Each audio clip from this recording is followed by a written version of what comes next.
ওই শোন, আমার জুতোটা পরিষ্কার করে দে তো। হ্যাঁ। 1 মিনিট ধরো তো। আরে আরে, কি করছিস তুই এটা? তুই এই নোংরা জিনিসটা দিয়ে আমার জুতোটা পরিষ্কার করছিস? এইসব দিয়ে পরিষ্কার করলে তো আমার জুতোটা আরো নোংরা হয়ে যাবে। তুই এক কাজ কর, তোর এই ওনাটা দিয়ে আমার জুতোটা পরিষ্কার কর। সরি দাদা, আসলে আমি বুঝতে পারিনি। আমি এখনই পরিষ্কার করে দিচ্ছি।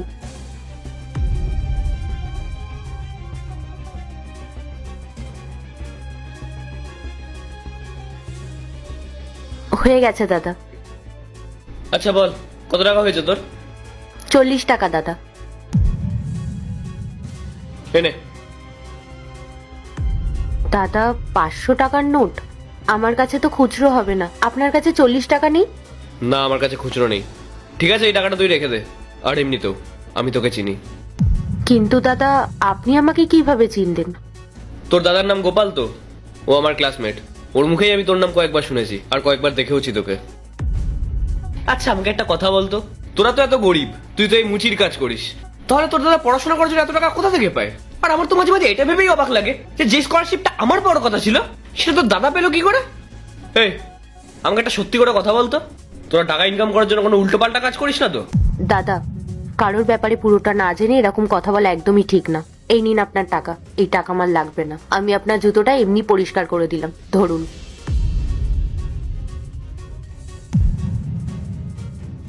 তোদের মতন মেয়েদেরকে না সাহায্য করাই উচিত না। তোর মধ্যে এই অঙ্কটা যদি আর কয়েকদিন থাকে না, দেখিস কদিন পরে তোকে বাটি হাতে ভিক্ষে করতে হবে। তোদের মতন মেয়েদের সঙ্গে না কথা বলাটাই বেকার।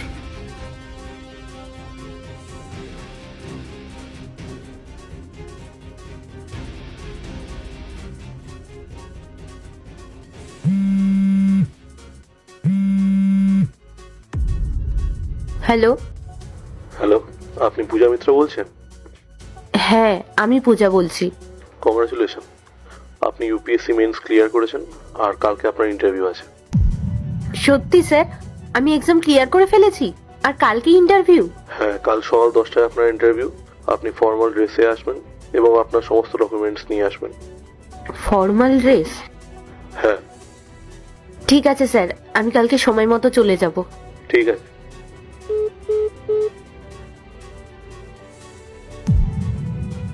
হে ভগবান, আমি এবার এই ফর্মাল ড্রেস কোথায় পাবো? একবার দাদাকে ফোন করে দেখি, ও যদি কিছু করতে পারে।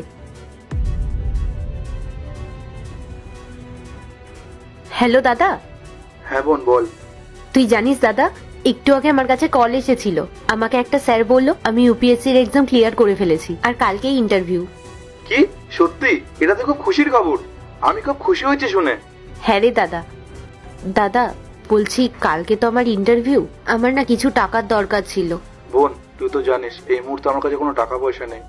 আর 2 মাস হয়ে গেল আমি আমার মাইনেটাও ঠিক মতন পাচ্ছি না। এই মুহূর্তে আমার কাছে কোনো টাকা পয়সা নেই। তুই কিছু মনে করিস না বোন। ঠিক আছে দাদা, কোনো ব্যাপার না, তুই কোনো চিন্তা করিস না।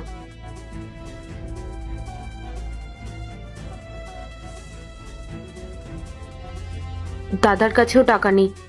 এবার যে এত কিছু আমি একা কিভাবে ম্যানেজ করব, আমি কিছুই বুঝতে পারছি না। বলছি শুনুন না, এখানে শাহ কলোনিটা কোন দিকে? এই তো দাদা, এই সোজা গিয়ে ডান দিকে। আচ্ছা, তোমাকে দেখে চিন্তিত মনে হচ্ছে। কোনো অসুবিধা হয়েছে? নিজের কষ্টের কথা আর কি বলবো দাদা। আরে একবার আমাকে বলেই দেখো না, যদি আমি তোমার কোনো উপকার করতে পারি।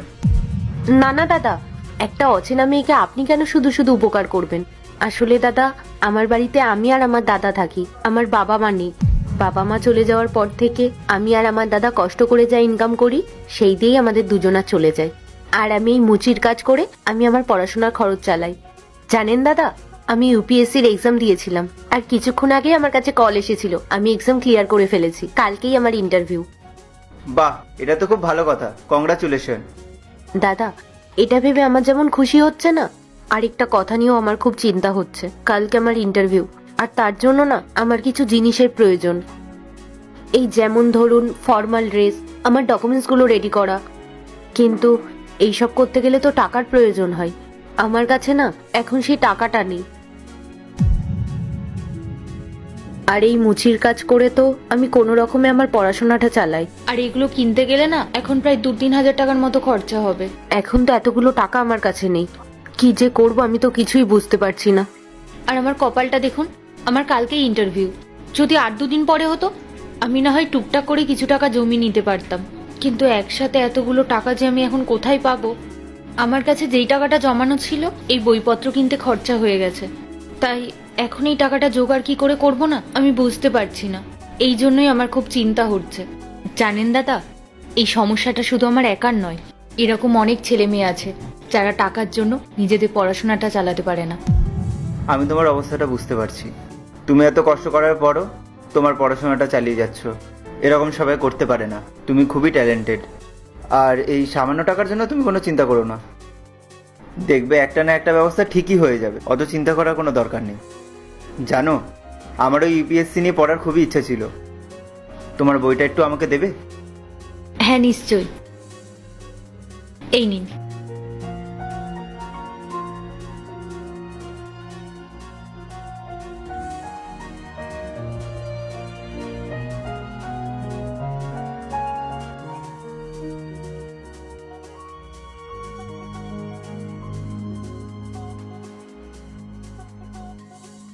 যাই হোক, আমার স্বপ্নটা তো স্বপ্নই রয়ে গেল, কিন্তু দেখো তোমার স্বপ্নটা ঠিকই পূরণ হবে।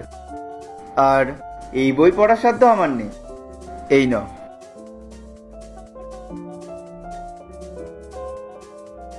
মন দিয়ে পড়াশোনা করো, কোনো চিন্তা করবে না, দেখবে তোমার সব কিছু ভালো হবে। দেখো, কালকের ইন্টারভিউটা তোমার খুব ভালো হবে। ঠিক আছে, তাহলে আজকে আমি এখন আসি। কালকের ইন্টারভিউর জন্য all the best. Thank you দাদা। সবাই শুধু সহানুভূতি দেখেই চলে যায়।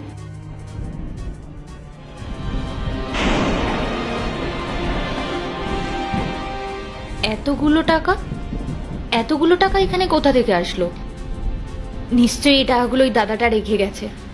ধন্যবাদ ভগবান, আমি জানতাম আমি বিপদে পড়লে তুমি কোনো না কোনো রূপ নিয়ে এসে আমাকে ঠিক সাহায্য করবে। সত্যি ওই দাদাটা খুব ভালো।